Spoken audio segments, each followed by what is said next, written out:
Oi, oi. All right. How's it going? I'm Grant, you're you. This is the Doodle Review coming through with a new episode of Chattin Fraff. I'm reviving this series. It's going to be hopefully more of a weekly or bi weekly thing. I'm going to invite someone on to the show to talk about an album, but also run through some of the biggest headlines in music over the previous week. Today, none other than Nathan from the great band Crones is joining me to talk songs for the deaf, talk about our opinions, our experiences with the album, little bits of trivia here and there, but also run through a couple of things that have happened recently in the world of music. So, the latest single from the Voidz, the sad passing of Brian James from The Damned, and the kind of shockwave announcement that Brent Hines is leaving Mastodon after 25 years. So, we're going to get into all of it. Stick around and watch it. If you're interested in my thoughts on new albums, I am releasing a weekly newsletter at the moment with all of these new albums. You can find the link to sign up there. It's also where I'm archiving my over 800 reviews over the last 5 years of Doodle Reviews. So yeah, check it out. Check out other videos linked down in the description. And yeah, enjoy this chat. All right, well let's get into it. Let's rather talk about talking about stuff. Um, Sounds good. but yeah, what's the latest with you, Nathan? What's going on in Crohn's? I absolutely, I don't know if I mentioned I put the album on vinyl. I obviously picked it up not too long after we had our chat, and but it was the first time I listened to it on wax, and sounds great. It's a great like Oh, pressing, just sounded awesome. nice. That's great to hear. You know what? I mean, outside of the test pressings, I don't think I've listened to like the actual colored like pressing yet. So I'm glad to hear that it sounds good. All the test pressings sounded great. Um, so that's good to hear. Thanks for spinning it. No, mate, it'll Um, be the first of many, I'm sure. nice. Yeah, thank you. We're actually getting kind of low on a lot of the physicals for the album. We're almost on a tapes. I think I've got two tapes left or something. Maybe like a fourth left of the vinyl that we'd ordered. So yeah, Awesome. it'd be Oh, mate, yeah, congrats. That's really good news. yeah, thank you. Yeah, it'd be the first time that we've sort of like run through stuff that quick because I think the album came out uh maybe it would be 6 months ago on the 13th of this month. So half a Wow. year. Yeah. Um in our world we've just been playing gigs. We last weekend we played a gig with a band called Mother Son, who are like a really, really good sort of jazzy psych rock band.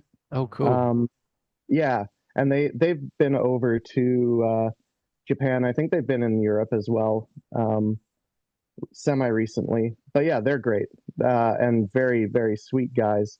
They're all of their albums are good, but their latest album is definitely worth checking out if you are looking for some. It's kind of like Gizzy in ways, but a lot jazzier. Nice. Um, I've literally just typed that down, so I'm gonna check them out. Sounds good. yeah, yeah, they're good. I think you'd dig them. Um, and then we kind of hermited a bit after Christmas, so no gigs up until that one recently. Writing new stuff, the new album. I mean, we're always writing new stuff, so I think we've got more than enough for a new album at this point. Amazing. And yeah, yeah, we tried it. I write a lot of songs, so and I'm in four bands, so Oh shit. Okay. I didn't know that. Wow. yeah, I play guitar in my partner's band, Brit AM, and then I have two other bands that haven't recorded anything, but we gig semi regularly.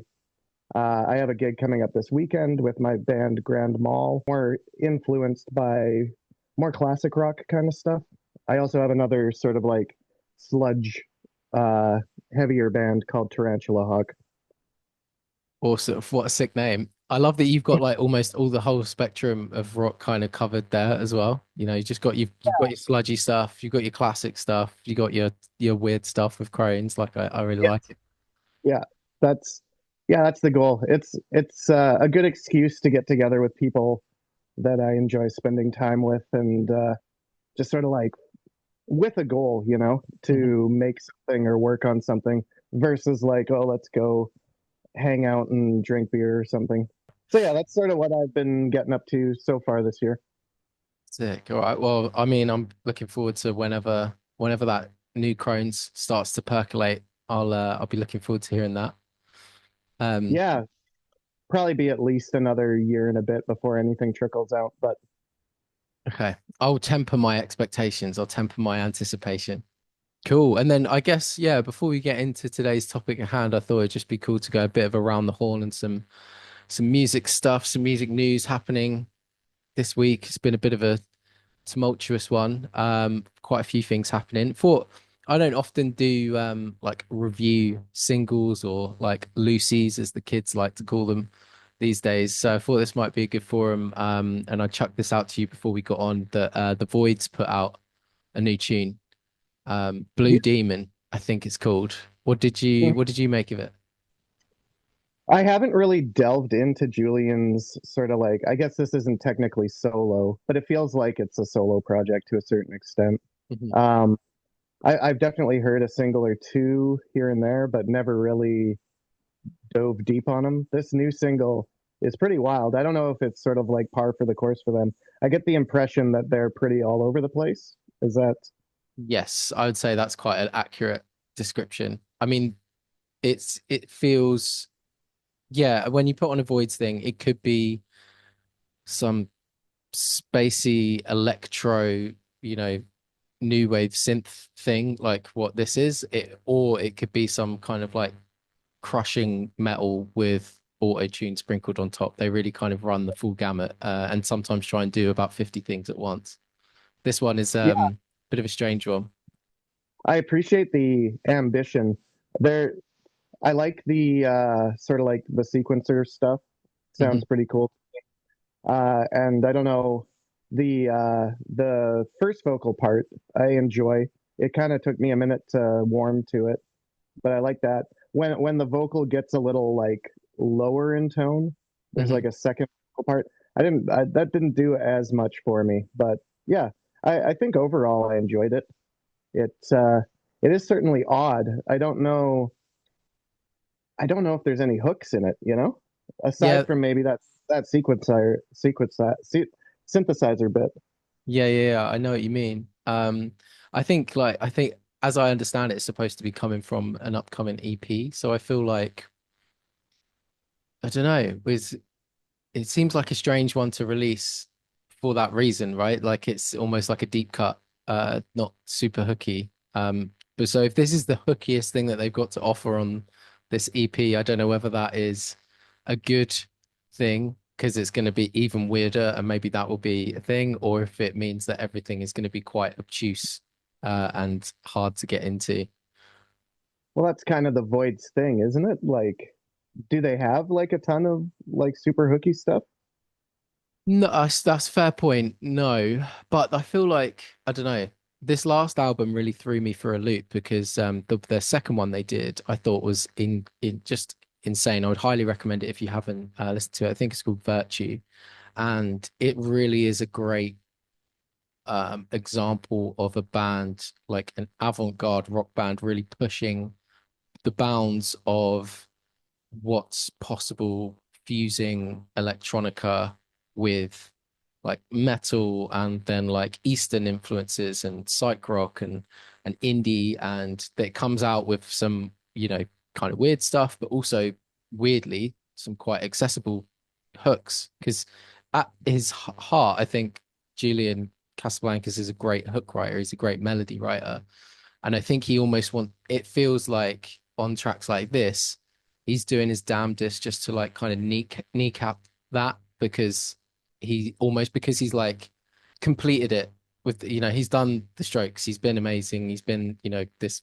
big thing. So it's like it feels like sometimes he willfully kneecaps his melodic instincts for the purposes of being weird, and maybe, and you know, it's his prerogative, right? But I guess I got so into that second record that the third one that they just did was a complete like, what the hell is this? And then this kind of follows that.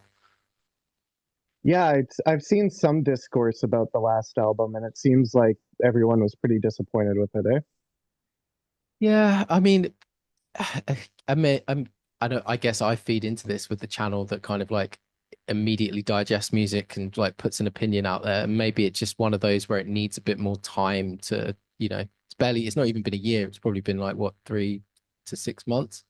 Someone wrote a great comment on the video that I did about it that made me actually think differently about the album. And they described the fact, because it's weirdly produced, like it sounds bad in some parts. Like again, is it just them willfully doing the wrong thing for the sake of it? But someone described it as like, oh, it just sounds like 5 14-year-olds who are like completely jazzed on being in a band together, and like it's just really enthusiastic and kind of weird, and that's what makes it kind of special. And I was like, oh, that's kind of like a romantic way to look at it. And yeah, maybe I just need to revisit it on that basis. Yeah, I mean, it's an interesting idea to, if that's the case, I wonder if they were conscious of that idea when they were making it, just sort of like throwing all your first ideas together and just like letting it be what it is, Yeah. and putting it together in like the quickest manner possible and not like overthinking it or whatever. Yeah, I think that's there's something to be said for that, and there's also something to be said for if that's the view or the approach you want to take. I'm kind of all for bands just taking swings, and it's almost like there's an expectation among fans of stuff that every band produces something with the view that they think that everyone has to like it, and you as a fan have to like everything that they put out. Whereas really, it's not the case. Like it's bands are doing stuff and artists are doing stuff that they should feel they want to express in that moment, and they might be doing that knowing that this is going to appeal to one of our audience, or this is going to be like the biggest thing we've ever done. And I think maybe fans, or at least people on the periphery, I guess, like the attitude I try and have is like, well, this one might just not be for me, but I'd rather they take a swing on this one, and then the next they refine that, and maybe that's where they find the gold. Oh, yeah, 100%. I totally agree with that. Yeah, I'm sure that it is a consideration, like everyone, whether you're actively thinking about your audience or not, you know, like you're reacting to it in some way, even if you're like, I'm not going to react to it because that's That's still also a a reaction. reaction. Yeah. Yeah, exactly.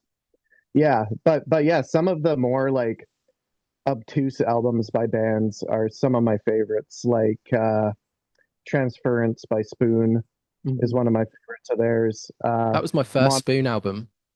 it's an odd one, yeah. But yeah, I love that album. I think it's great. I think Britt Daniel said that that was the Spoon album. It's like if you don't get this, you don't like really understand the band. And like similarly, there's I don't know if you're familiar with Monomania by Deer Hunter. Yes. Yeah, Yeah, you say this is your favorite Deer Hunter record, right? yeah, 100%. It's so noisy and ugly and like, man, and I think Bradford Cox said similar things. He's like, that's the best Deer Hunter album, and if you don't think so, then whatever. Yeah, yeah, You yeah. don't get the band, which is fine. They'll be Um, fine. what do you so one of the things that happened, sadly also lost Brian James, founding member of The Damned. And yeah, I felt like I don't know about you, like The Damned are a band I am very, very aware of their impact and like how fundamental they were to the early punk scene. But I probably, to my acknowledgement, hold my hand up, don't give them enough airtime in my own kind of like library and listening. But felt like I feel like I need to acknowledge it in some way because they were such a sort of pivotal band for that scene. Yeah, I'm familiar with sort of like bits and pieces of the Damned's material. I guess from from what I read, it seems like he wasn't on a ton of it. I think he was on their first two albums. And the first album is by far for me their best album, Damn Damn Damned, So which good. has, yeah, Neat Neat Neat is like one of my S- favorite Such a songs tune. out. Yeah, out of like those early punk singles and songs. That one is just so good, so catchy.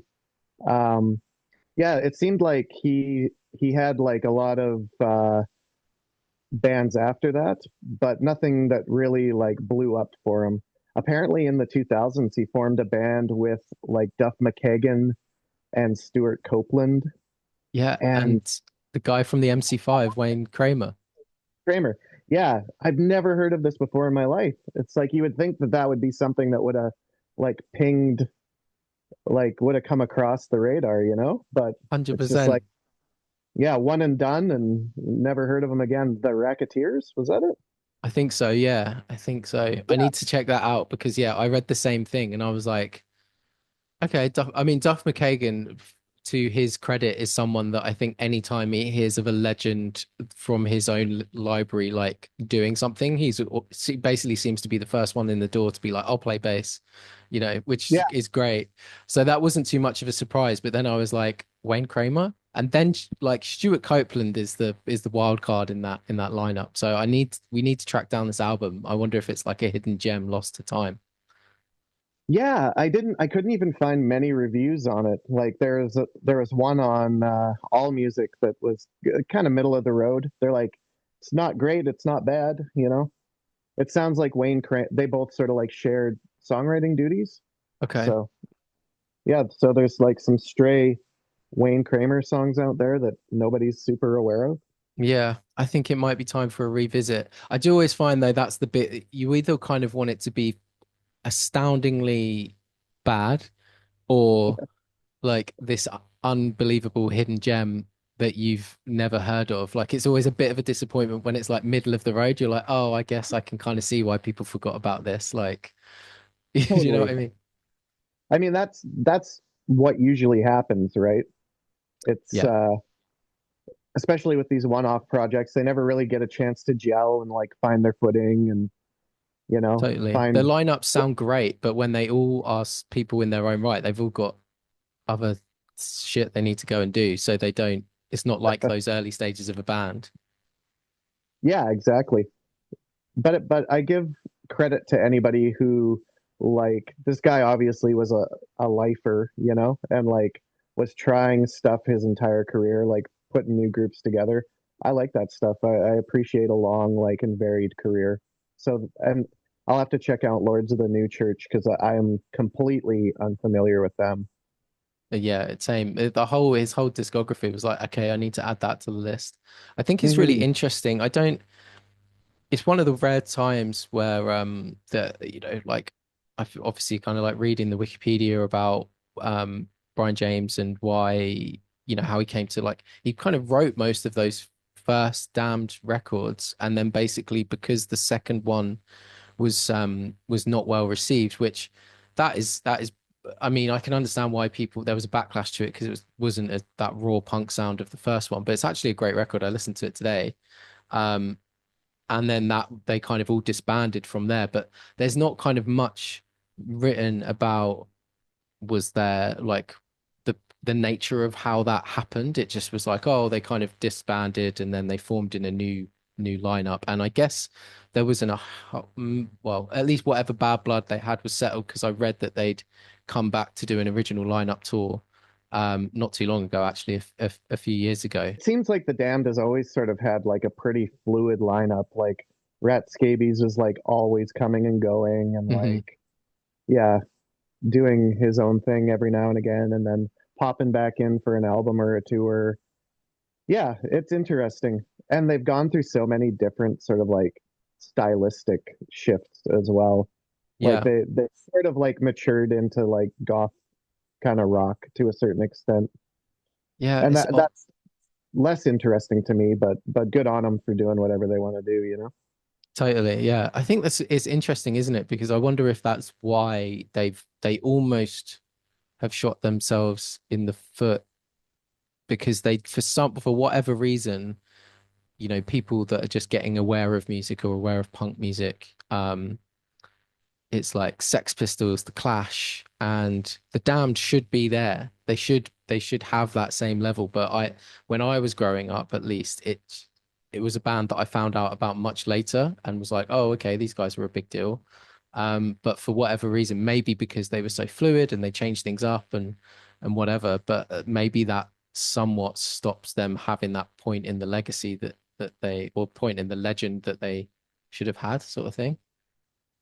Yeah, I hear that. I feel like the Buzzcocks should kind of be in that discussion as well. Um, 100%. yeah, but like I think the story of the Sex Pistols is sort of like what elevates them to that level, you know? Yeah. And their work was such a small, like it's a very small catalog, you know, you could listen to every Sex Pistols song in what, under an hour, maybe? Yeah, probably. Yeah. It's like, yeah, so it's easy to digest. The story has a lot of drama to it, you know. Hmm.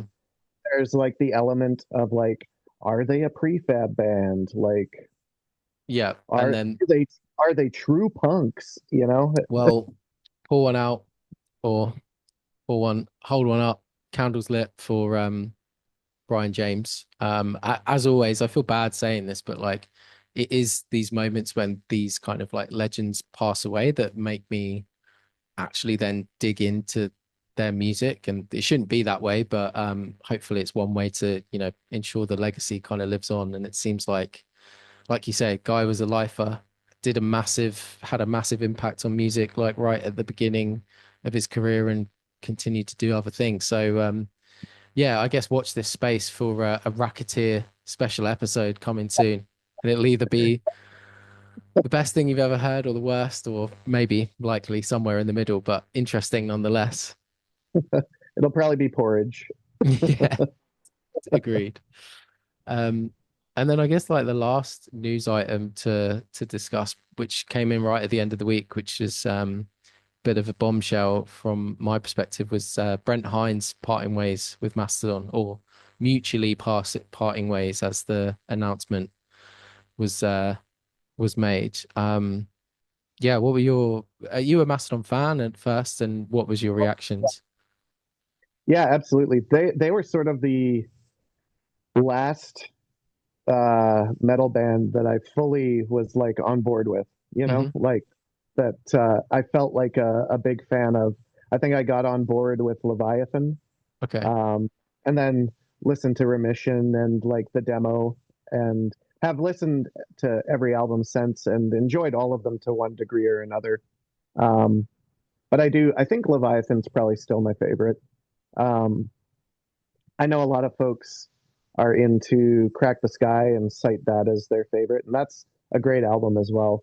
Hmm. It took me a bit longer to sort of like get into that one. Um, but That yeah, was it's a bummer. that was my first one. I feel like that's a good entry point for people, just because it's the album's even sequenced this way. You've got like Oblivion and Divinations at the beginning, so they're like proper singles, like you can get into those, and then they go all the way to these like, big beasts, and it's like, okay, that's like the full spectrum of the sound. Sorry, I interjected. No, it's all good. Do you consider yourself a Mastodon fan as well, or? Yeah, they are. I think I'm not like a huge metal guy, but I do love the genre. I just don't tend to find a lot of bands other than the obvious ones like Metallica and Slayer and all the rest of it. Mastodon are like one of those bands that I just, yeah, fully love. I love the whole discography. And Crack the Sky. So 2009 was when I kind of jumped on the train. So not super early on in their career, but enough where they've released enough albums and I've grown kind of alongside it, that it feels they're quite a big band for me. Yeah, I agree. Yeah, they're the last sort of band that, or in that genre, that I've sort of like latched onto and also like followed the career. Mm. Um, it's it's a shame, but it doesn't feel like it's surprising, you know? I Hmm. feel like Brent's been had like one foot out the door for like 15 years, Yeah. because I would watch interviews with him or read interviews, and he's always like, well, I'm not really into metal, you Yeah, know? It's totally. like, oh, yeah. And he has also like a, a dozen other bands and projects going on, none of which I found as interesting as Mastodon. But it also seems like his creative input to Mastodon has sort of like declined in the past 10 years as well. So I think Yep. the last album he had maybe two songs where he took the lead, and it's a Yeah. double album. It's like, Exactly. There's so much material, and I mm, think I was listening to it. Um, it's funny, isn't it? Because like news like this comes through, and then I've been listening to Mastodon. I've been on a huge Mastodon kick for the last 3 days because of it. And yeah, that album is full of material, and really, there's only scant solos that are like clearly Brent solos, and then I think there's one track called "The Beast," maybe that is his song, and that might be the only song. But you're right. It's no, if it's one more, it's no, no more than two songs on that album. Um, yeah. So he's definitely. I read an interview that literally said he was like, "Oh, I got material. I'm just not really interested in putting it into a Mastodon album right now." And I'm like, right.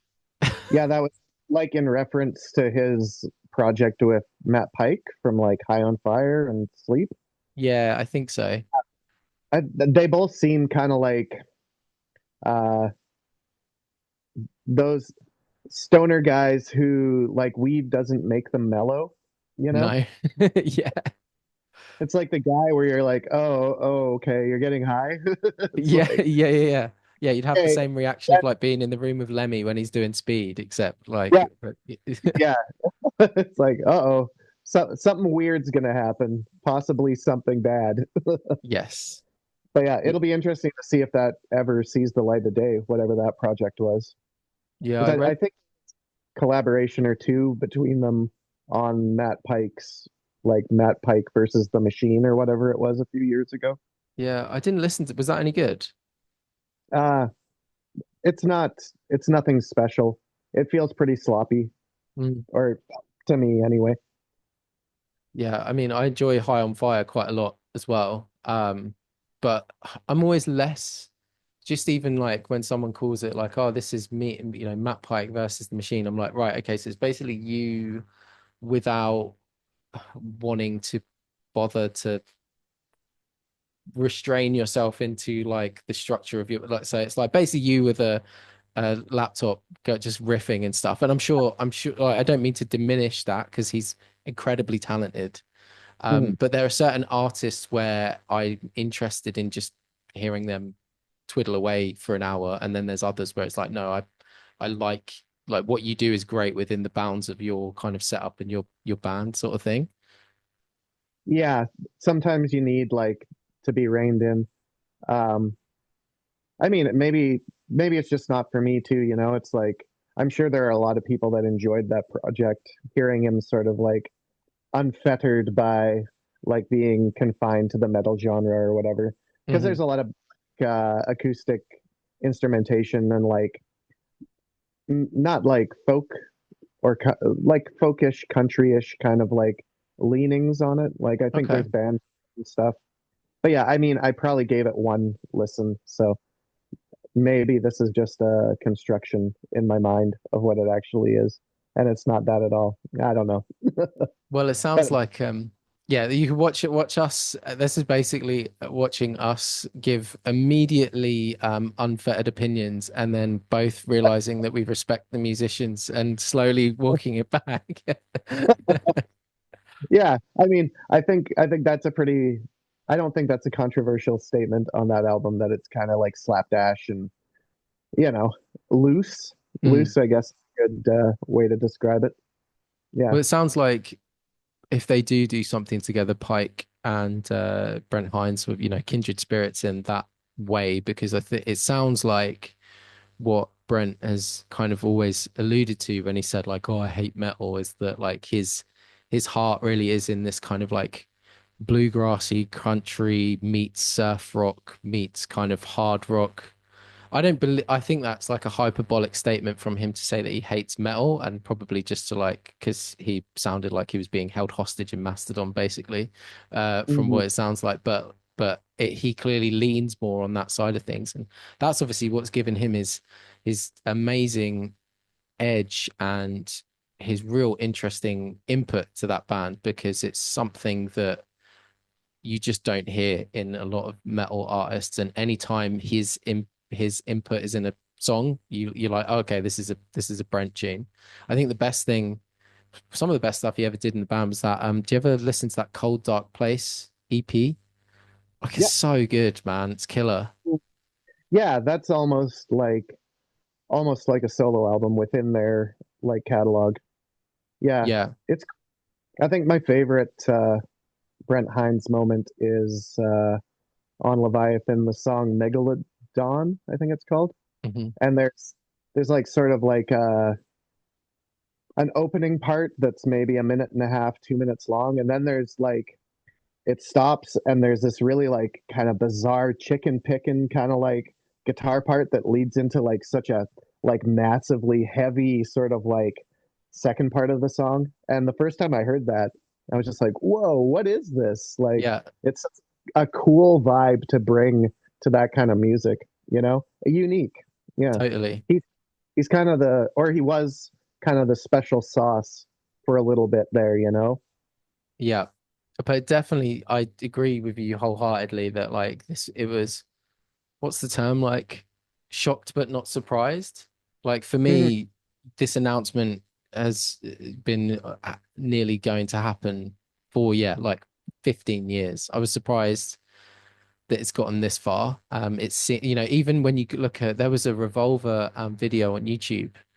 I was actually watching it weirdly like a few weeks ago, and it's Bill and Brent going through their favorite Mastodon riffs, and like Bill like the highest level of professional that he is like there he's clearly like rehearsed everything, he's like giving it loads of thought, he's like if I had to say these are my 10, he's like playing them, and then it cuts to Brent and he's like meow this like he doesn't even play any of them, and he's just like he's clearly in a different room shot in a different part of the day. um yeah, it just doesn't seem like they've been on the same page for a long time, which is a shame. I'm really intrigued to know what the band will do going forward. They're actually playing today in at Tool's. Tool weirdly are doing like a 3-day festival in the Dominican Republic. Um, Hmm. and Mastodon are part of the bill for today. So we'll know by the end of today, whatever time zone they're in, like I guess how it's going to work live. But yeah. Yeah, it's a shame. I've seen some conspiracy theory type shit on like Oh, Bran with the on Shiner. yes, exactly. Yeah. It's like, yeah, it's a bummer. Like if I was in the same position, I would want to stay until after that last Sabbath show, Mm, just because that'll be sort of like a historic event or whatever. No matter how well or poorly, probably poorly, Ozzy will like show up for it. Through no fault of his own. I mean, I'm sure he wants to deliver like an amazing show, but you know, yeah, he's it's I think, but I read that's part of why he's. I've also heard rumors that part of why he was like ousted was because he posted that like Weekend at Bernie's meme oh yeah, with we Ozzy and Sharon and Tony. yeah. I mean, whatever. If that's the case, then that's pretty funny if that's the case. I don't want to believe that because I feel like yeah, obviously it's like a bit of a foot in mouth situation when it's like the organizers are Sharon Osbourne basically, so you kind of literally shitting where you eat. But would hope that it isn't that. I would assume that it's probably that is like the straw that broke the camel's back type situation. Yeah. Um, I mean, it must. I am a fan of this band and a fan of all of the individual members and what they do, and I kind of respect the band in one sense. Like, it can't be easy if one of the four of you is out there very publicly kind of shitting on what you do to a degree. Like, it's not great. Yeah. And it's must make it very difficult to you know move forward with that. I mean, we obviously don't know the full story, but I do feel sympathy on both sides because obviously I think from Brent's point of view, he's obviously felt stifled, and it seems Bill is very open about how much they have to grind to make Mastodon a viable business thing. So that is why they are like constantly touring, constantly doing merch, like taking up all these opportunities, guitar lessons, meet and greets. they obviously are just grinding it out. And I think I've read an interview or reread an interview with Brent where he was kind of basically saying like, I need time off. Like I just need to get away from this. Like it's not fun. And I sympathize with both sides, right? It's like either, everyone's got to earn money. And if you're lucky enough to be able to do music, unfortunately, you ain't that lucky in the sense that it's not a cakewalk. It's like just getting to that level is hard work, and then the grind continues in a different way. And then on the other hand, the side of it is like, yeah, Guy obviously just needed time, but it sounds like maybe I don't know, like you say, he's a wild card, so I'm sure there was probably not necessarily the best communication on both sides of that argument, maybe. Yeah. I mean, I'm sure whatever it is that brought it to a head, um, they say that it's a mutual decision, who knows? They always say that, Yeah, It's yeah, like, exactly. yeah, you pretty much have to say that, which is Even fine. in breakups, right? Both sides go, yeah, well, it was a mutual after she told me she wanted to dump me. Yeah, it's like, yes, we all just came to this realization at the exact same moment with the exact same level of like engagement with it. Yeah, I mean, who knows if we'll ever know the true story of what happened, but hopefully they can move on and do some cool stuff, and hopefully he can follow his muse and be fulfilled with whatever he's doing. Yeah, totally. I mean, I see a world in which it's like Mastodon grind it out in their new formation for 5 years, then they stop, then there's 5 years dark, and then they all come back together you know, because if they're into the business side of things, the one thing every good band needs is the ability to reunite in some way at some, that's where the money comes in, right? But yeah, maybe Mastodon have got this ability now to there's a big payday coming from at the end. God, that's a cynical fucking take, isn't it? Cool. All right. Well, we've gone around. We've put the world to rights and the music news. We actually wanted to center and maybe finish off with one main topic. And I just thought, as my channel's gone a little bit less frequent in posting, one of my most recent posts that I did was a post on surprise, surprise, Queen to the Stone Age.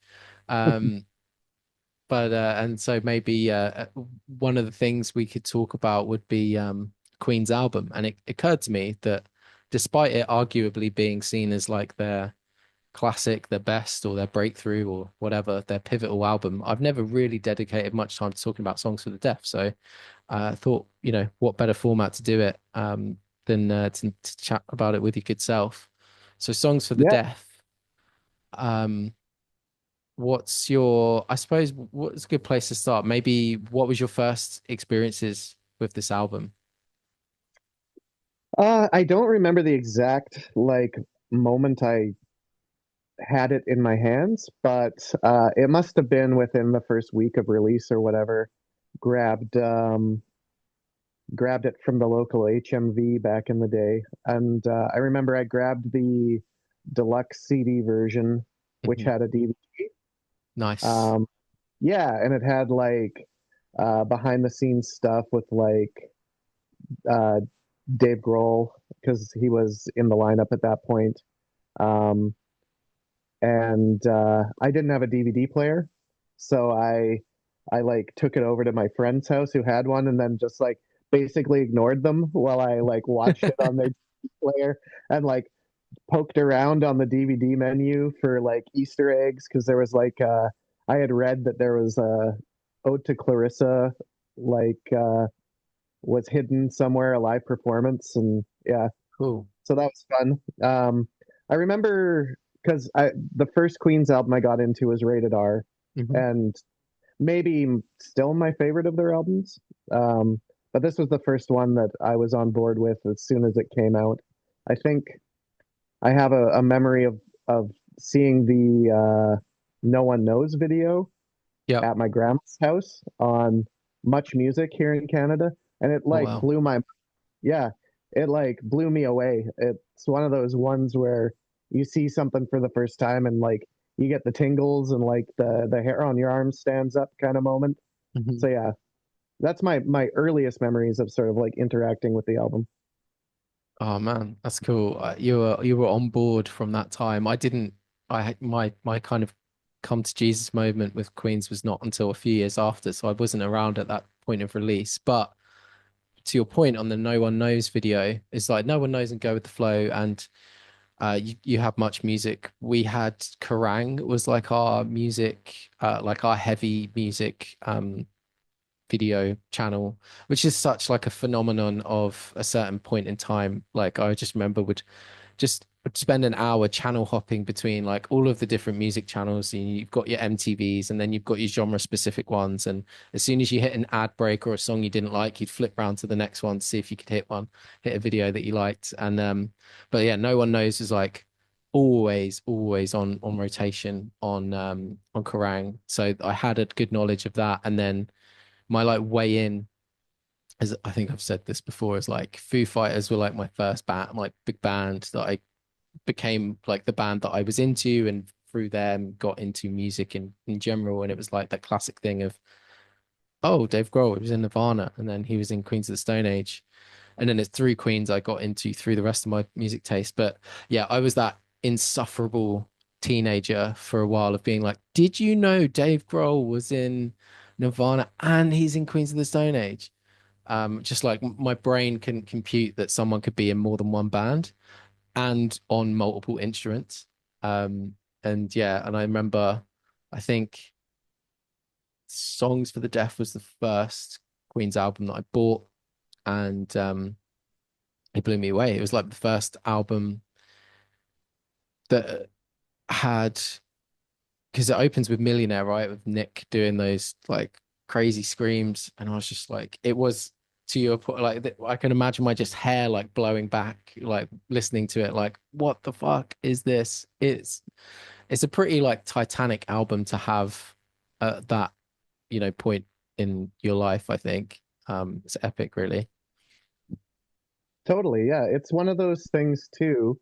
I think it was one of the first times I realized that a band doesn't just have to be centered around one songwriter, Hmm. you know, like or vocalist. Like a rock band. Obviously, like pop bands have been doing that forever, having multiple vocalists or whatever. But yeah, I think that was sort of my revelation that that was a possibility. I mean, I should have been aware of that considering the Beatles are a thing, but I Yeah, never really thought about it like in that's so those terms. true. Yeah. Yeah, I just never really thought about it in those terms with them for whatever reason. But yeah, it's like, oh, you can have three lead singers. That's cool. And Hmm. like you can approach different styles and like subgenres of rock music and use these other vocalists to your advantage to like try different things and like fucking kill it. Yeah, and just broaden the sound and bring different textures and different tones of voice and personalities. And I think that's the thing, right? As well as like it's not. I'm not necessarily someone that considers Def the band's. Well, I'll say this: it's not my favorite album. It may be the band's best, objectively best album, but it's not my favorite. But I will say that I do recognize what when you come across people that are like, nah, the band kind of lost something after that because they were so invested in this idea of the of Queens being a real collective um, of artists and sounds and different influences. And it's not just that you're having Nick and Mark sing songs, you're having Nick write songs, bring that in, and then work on it together. And Mark, even though he was more of a vocalist than a contributor, would certainly write lyrics, and obviously his tone brought something so different that it kind of had its own idea. I mean, fun, it's kind of like Mastodon, right? Like they've got a very similar thing, and I wonder if that also. I don't know if I'm making this up, but I think they might have even said that Queens was a example of why they started pushing for like Bran to sing and Troy to sing and like being like, oh, it's okay to have these three different singers and three different styles. It works, and they went on to do it a lot longer. But yeah, it was such like a cool element to the Queen's thing. Yeah, I think I think you could make an argument for them feeling like two distinct sort of like projects almost, like after it becomes more Josh focused, you know? I Mhm. guess fully Josh focused. Um, yeah, the first, and I guess, I mean, the first album itself is almost entirely Josh. But Yeah, then, it's almost like Rated R and Def are the anomalies from the whole discography when you think of it in those terms. yeah, totally. And definitely Rated R is my favorite, but Songs for the Deaf is the one that has like the songs that people know from Queens of the Stone Age, right? Mhm. Um, I was looking at the liner notes, and Lanigan is credited with co-writing "No One Knows," which Yeah, I didn't realize. Yeah, that's pretty cool. I guess it must be lyrically because the riff it seems like was hanging around for a while and was on like Desert Sessions. It's sort of yeah, like a permutation of what is it, Cold Sore Superstars or something? yeah. It is. You're so right. I remember listening to that the first time and being like it's the super like the Leonardo DiCaprio meme of like, oh, Yeah. there's that riff.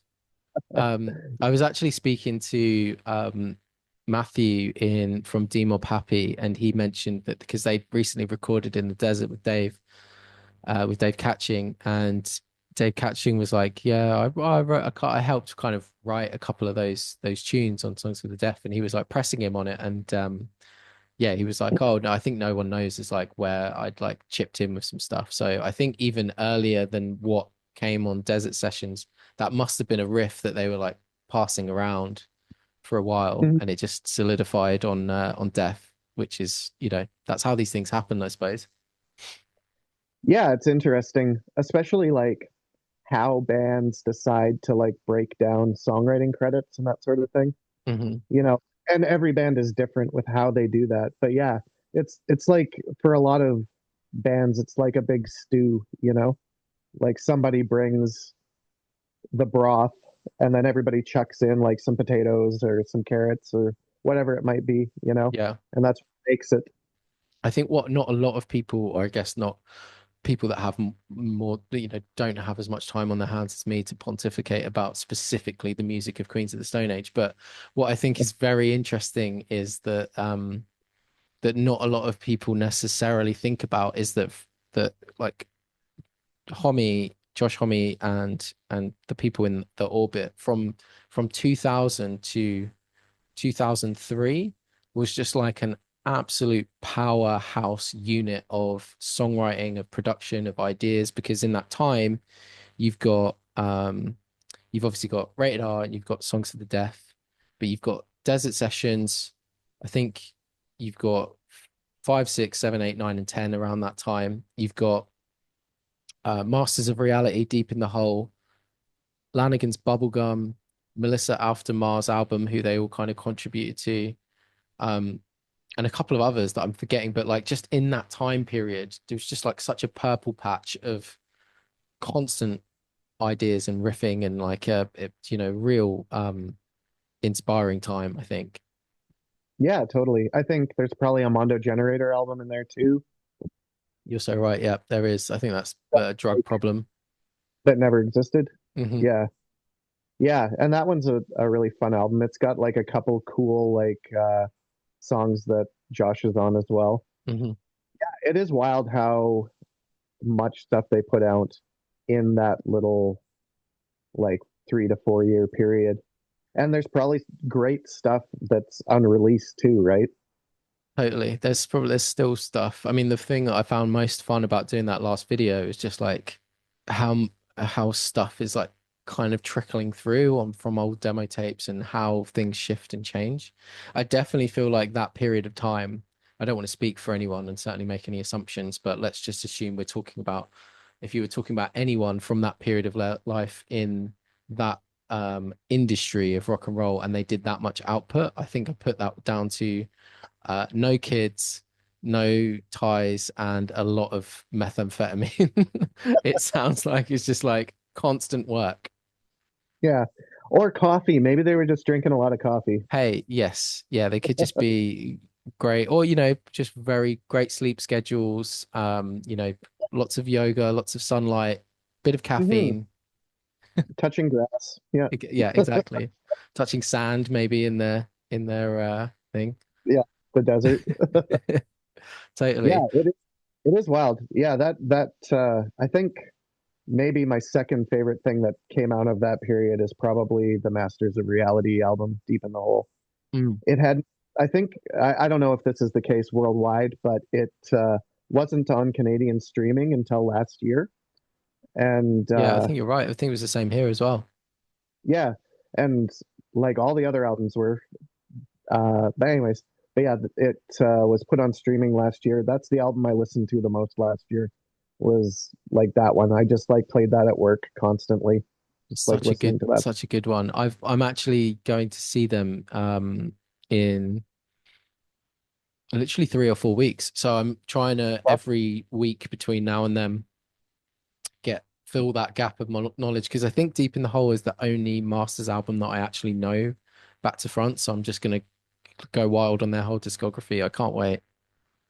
they don't have a clunker. Like all of their albums are really really good. I Mm. really enjoyed those two new singles too. I've only heard the Sugar, first one so far. yeah, Sugar came out last year, which is really good. And then Mr. Tap and Go, I think, is the new one, and Yes. it's a little more like blues rock. Okay. Man, I Yeah, can't wait. I can't wait to see them. I think Alan Johannes is in the lineup as well. that's awesome. Yeah, what a phenomenal musician. Hmm. He just like the coolest guy too. Like super chill.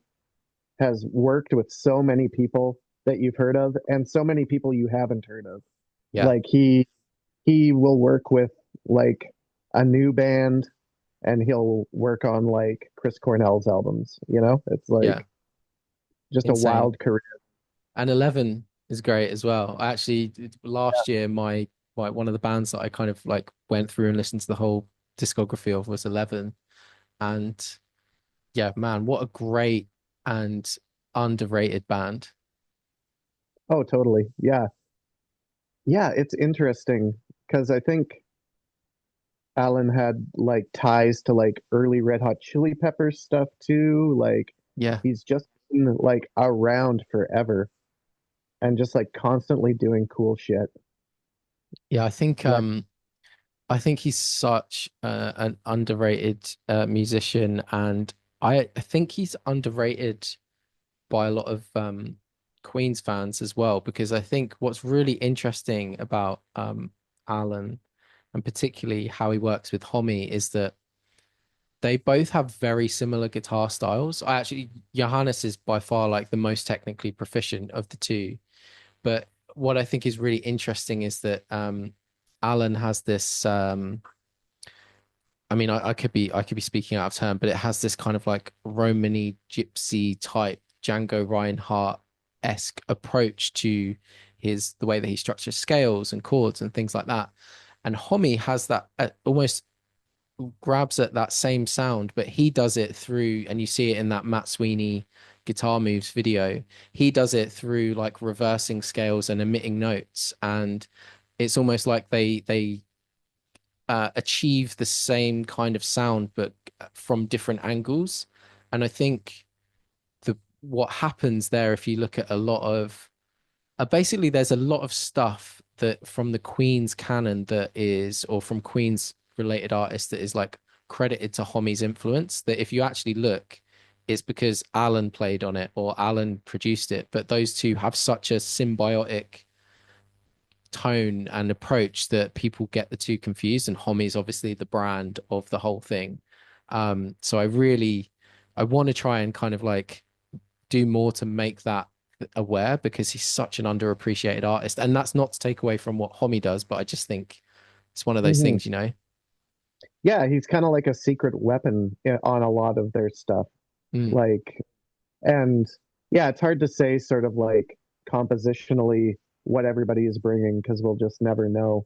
But yeah, they do definitely seem very simpatico in sort of like their sound or whatever, you know? Mm, totally. Yeah, yeah, just I've seen and listened to quite a few interviews with him, and he just seems like just like a really chill, awesome guy. Oh Very yeah. like an open sort of like an openness to creation, which is really inspiring. Yeah, there definitely never gets the sense that there's any ego there, which I think is maybe part of why he, you know, does have this kind of like in the background view. Like if you know, you know, because he's not out there shouting like, "Oh, I'm like, you know, writing this," and you know, arguably maybe that is the right way to be. And you know, bringing it back around to Songs for the Deaf, I think Deaf. It was around this time where they first started collaborating. I think maybe the very first thing that they did together was the B-sides for Rated R, where they did Never Say Never and stuff. I think that was recorded at Alan's studio, and then they did Desert Sessions, and then started contributing to. He was doing like arrangements, maybe for strings and stuff on the album, if I'm not mistaken. Yeah, I think he's credited as co-writer for Hanging Tree as well. Hmm. Yeah, Yeah. I'm not sure. I think there's a few different sort of like instrumental credits. Nothing like major on this one. I think Lullabies is sort of like where he has the biggest impact on sort of like the a Queen's album. But yeah, definitely. There's always a funny story I remember him telling about, and I've heard it in a few different interviews where he's talking about conducting Lanigan on either on Hanging Tree or on Songs for the Dead, where he basically Lanigan just constantly can't get the like the timing right of like how where to come in. And so but he's like getting really frustrated with himself, and Alan's like, I've got to like I'm there conducting him like someone, and he's like it's the most awkward thing because Lanigan when he's angry is the most terrifying person in the world, and then you're there like trying to cue him in. yeah, I bet it seemed like he was a pretty imposing guy. Lanigan's sort of like impact on this album is huge too. It's like, yeah, Song for the Dead is just like so fucking cool. Such an epic track. I'll never not want to, you know, air guitar on like one of those first riffs, like like the you know they're just so good, the little breaks. And I used to be bang on all of the Queen's bootlegs, and it's funny that for the whole time after Song for the Deaf came out and through the Lullabies tour, they would just always fuck with that bit. And I'm all for that, but normally I'm like, um, you know, it's I think more recently they've been playing those a little bit more to the record, and I think it's worth it because those fills are just so good, so epic. Yeah, like and I've heard that they pulled them from a few different spots. But Hmm. like what a cool way to just sort of like reference um the artists that influenced you and like throw in these little like Easter eggs, I guess, for like fans of rock music, you know? Totally. Whereas how I got into Black Flag is like basically on the basis of this, with the drum fill at the beginning being the slip it in Yeah. drums. So good. Yeah. I wonder if anyone's gone on record as to whose idea that was. Was that like Josh or Dave or yeah, I wonder. Yeah, I would love it if there was more footage from you know what you were referencing, the making of. Like I would love to just see a fly on the wall, almost like what they did with the Beatles, like that documentary of just watching them in the rehearsal room doing those, like working out those fills and all of that stuff. It would be it's like, you know, rock history coming together really. Totally. Seeing even artists I don't like, I will watch that kind of stuff from. Or maybe not like, but not be sort of like totally obsessive about. Hmm. But to see like artists that you actually are like super invested in and you know the songs really well, to see the sort of like building of that stuff is just fascinating to me. Yeah. Yeah. What I think was really interesting about this album is it's the first time in first and only time in the band's um history that they were road testing almost all of this material on the immediate tour before they went into the studio. So they, I think, um, yeah, pretty much every song. If you look at their tour in 2001, which Lanigan first joined, and they did like the Bazaar Festival. There's footage of on YouTube. Every song or every set list has like they're trialing "Go with the Flow" or they're trialing another love song or "God is in the Radio," and you know I think that's really interesting to hear the kind of germs of those songs start to kind of like take shape. Totally, yeah, because there's like some alternate lyrics and like arrangements and stuff, right? Yeah, totally. I think one of the biggest differences I saw is God is in the Radio is done at this like much choppier speed and it sounds real like super polka and kind of odd. Like they have these obviously the ripping bits that you know, but like they obviously took that down in the recording process. um I found it interesting when I was speaking to Gene about how he was had since reckoned with like basically like being let go from the band, which sucked, but recognizing that what Grohl did was kind of, you know, an untouchable drum performance in some respects. And it's kind of like interesting to hear him talk about like how he kind of slowly came to terms with that, even though leaving the band was really heartbreaking for him. Must be such a strange position to be in. Yeah, I mean it's not a like an unfamiliar sort of like story in rock music. The guy who left the band or was asked to leave the band right before their big thing, right? Mm. And yeah, it must be yeah, wild to just sort of like contemplate the what ifs. But hopefully that's not what life is like for most of these guys, I don't think, you know. No, I don't think so. I would also take a lot of solace in the fact that, like, you know, Grohl had a bit of a track history of doing that, i.e., Chad Channing, Nevermind, and Nirvana. Like, That's true. I never thought about that. Yeah, totally. not that he's necessarily out there looking for bands that are like, you're about to make your big break. I'm gonna Yeah, jump in. Grohl's a home wrecker. I mean, in more ways than one, we now know. All the signs were there. Oh man. Uh, Okay. Well, to bring it before we turn into a gossip yeah, rag, let's uh not. what would you say is your favorite track on the album? Hmm, I got to take a look at the list here. Man, it's probably between God is in the Radio and Song for the Dead. Mosquito Song is so cool too, and it's like such a different vibe.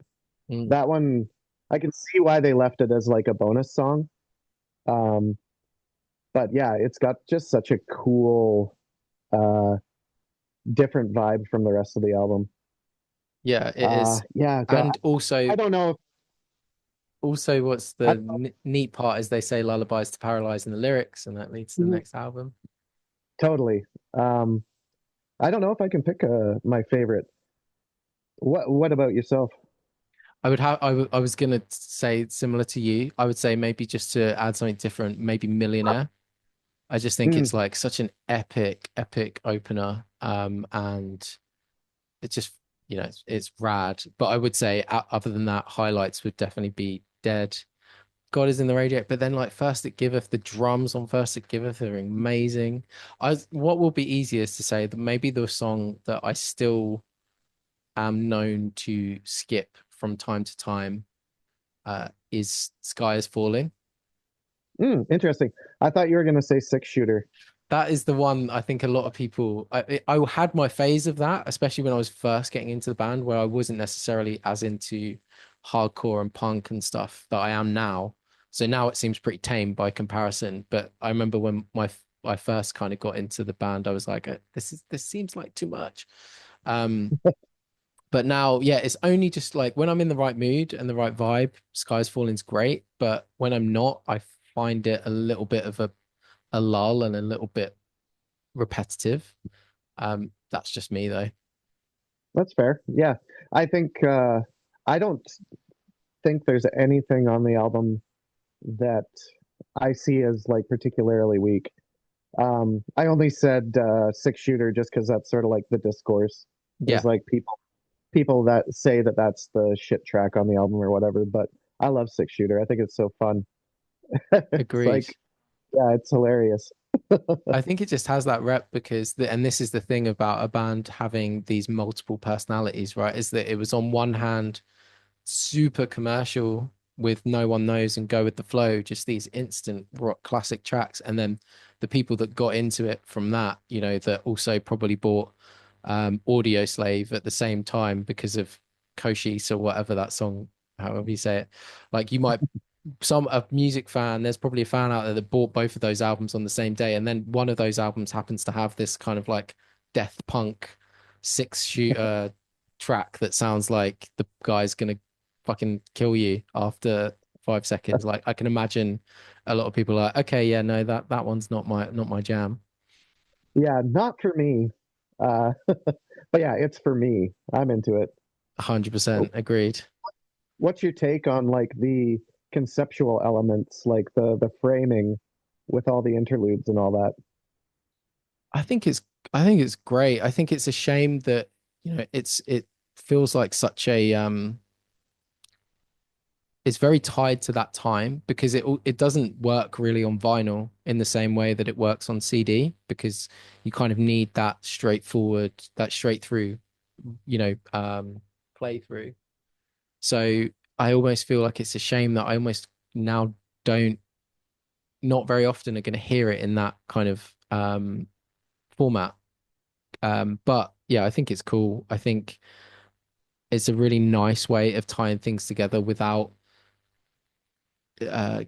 concept albums and Mastodon come up again, but like, you could, some people can go all out on these sorts of like concepts for a thing and, and it kind of adds a lot of mystique to it, but sometimes it doesn't need to be that deep. Like the idea of it being, this is the drive out from here to the desert and I'm going to cut in these like little interludes. I think, yeah, it's simple. It gives everything a little vibe, or a little narrative. I don't know that necessarily. I suppose the songs do kind of follow that as well. What I would love to hear are maybe like the uncut little bits that they recorded because there must be so much unused stuff. Oh, totally. Yeah, there's like some weird little jingles in there, you know. Mhm. Uh, I I don't even still know. sing to myself like grabbing ass with your friends. Yeah, yeah, that was, exactly. That's what I was gonna reference because I was like, is he saying grab an ass with your friends? I think so. Yeah. It's like, okay, well, why not? Or Jesus, Jesus. Yeah. Oh, Yeah, they're good. They're like bangers in and of themselves. yeah, they're just like these tiny little hooky moments in between the other stuff. I just for the sake of like throwing a song into like a playlist or something, I wish there was a version Without. without. Yeah, Mm. you know, 'cause sometimes it's like, oh, I want to put this song into a playlist, and then it has like this preamble, before the song Oh, hits. yeah. Yeah, because they don't. I suppose one thing they could do on streaming is at least put them in their own little. Although one thing that Shuffle has never done, which surely with the advent of AI, I'm just going to rant on this for a minute, but I was thinking about this recently, is why do music platforms, why can they not recognize intro tracks and skits and stuff? Like when you put your whole library on shuffle, it should at this point know that like, no, I don't want to hear that random 30-second intro that's like a muffled radio thing. Like I just want to hear full songs. I was thinking Sure, if or they cut those out, that's what's going to happen is you'll put it shuffle in and then you'll just get grabbing ass with your friends like on its own. yeah, it's like why anything that's like a skip from like or a skit from like a hip hop album in Oh like God. the late 90s, it's like, oh my God, why did this come on? Yeah. All But yeah, those tracks that's that my have 15 minutes that had a track buried at the end that have been translated onto streaming with the whole silence still included. totally. It's silly. Just like cut it out. That's like a vestige of the CD age. I Totally. I work I work in a music store, and somebody maybe yesterday came in and was like, CDs are too short nowadays. I remember in like the 90s there'd be 21 songs, and I'm like, yeah, but like a third of that sucked. Yeah. It's like God, yeah, there was that it was probably like right before it was the beginning of the end, right before the industry crumbled under downloads, where it would be the thing to have you've got 74 possible minutes that you can put on this CD. So we're going to use every single one of those fucking minutes. And it's either going yeah, to be songs that should have stayed on the cutting room floor, or we're going to record, you know, these weird skits, or we're going to bury a song with 20 minutes of silence in between. yeah. Or you'll have, I can't remember what album did this. It's like the album ends and then there's like 60 blank tracks that last like 3 seconds. Broken, Yeah. Nine Inch Yes. Nails, Yeah. these And it's like, 99 tracks on the CD. You're like, oh God. come on. I I guess they rem fixed that at least for streaming. Yeah, that's true. I remember the days of like nodding off. I used to go to sleep with my like CD Walkman in my headphones, and then you'd forget that you'd have an album on that had that like 20 minutes of silence, and then you'd like come to Yeah, alive yeah, with like whatever that song when it comes at the end. If yeah. Crones were going to cover a track from Song for the Deaf, what would you pick? Oh gosh, what would we pick? We flirted with doing Lost Art of Keeping a Secret at one point, which I know isn't on this album. That's cool Uh though. That would be yeah, cool. gosh. Uh Maybe God is in the radio. I think we could do a good job with that one, honestly. Yeah. Yeah, I I was think about to say I'd love to hear your take on one of the like, bigger battleship tunes. I think that'd be rad. yeah, I think that would be a fun one. We've actively kind of avoided covering Queens because they're such a big influence to me. Hmm. And it's like I don't want to give away the like the key to like what we're doing. Yeah. So at our And also last gigs, someone came up to me and he was like, "I figured you guys out." And I was like, "Oh yeah." I was like, "Yeah, you're like a combination of Devo and Queens of the Stone Age." And I was like, "Dude, yeah, that's great. I fucking love that." keep that to yourself. Don't Yeah, tell anyone. Yeah. yeah, just yeah, beep out those names when this goes up. Well, listen, Nathan, mate, I appreciate this. It's been a fun hour and some change. Yeah, Um, I really enjoyed having you on, and yeah, thanks for sharing your thoughts on death. yeah. Thank you. Thanks for having me. It's always nice to chat with you. All right, I hope you enjoyed that and look forward to a few more episodes of Chat and Fraff. Again, thank you very much to Nathan for taking the time, shooting the shit with me for an hour or so on all things music. You can find loads of Queens of the Stone Age related videos that I've already done, linked down in the description, as well as the link to my newsletter. Yeah, other than that, enjoy, take care. Mind how you go. Cheers. Bye.